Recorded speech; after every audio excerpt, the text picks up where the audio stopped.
काय शांत बस. कशाला शांत बसायचं.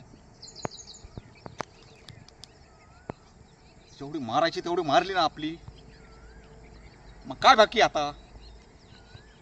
यार कोण बसू मी शांत. कशामुळं बसू. हा नाही नाही तू सांग शांत कशामुळं बसू मी. झक मारली ना म्या. हा केली होती ना ती पळून. पुन्हा तिच्यासोबत मी लग्न करायला तयार होतो ना. होतो ना तयार.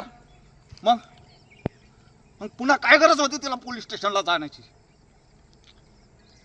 ए भावडे तुझं ऐकलं मी. तुझ्या आईची गांड बहीणचोत. अरे अरे माझा बाप सांगत होता. अरे नको. नाही नाही ती आपल्या लायकीची नाही. करू नको. आम्ही ऐकलं नाही.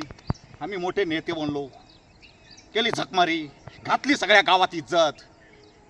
हा आता इज्जत गेली. पोरगी गेली. मग काय काय करायचं. काय ओरडू नको बोंबलू नको म्हणजे. अरे तुझ्या आईला तुझ्यासोबत झाला असतं तू काय केलं असतं आई खाली. मग मी त्या पोरीच्या मामाचा आहे ना. नाही भर रस्त्यात खून केला ना. नावाचा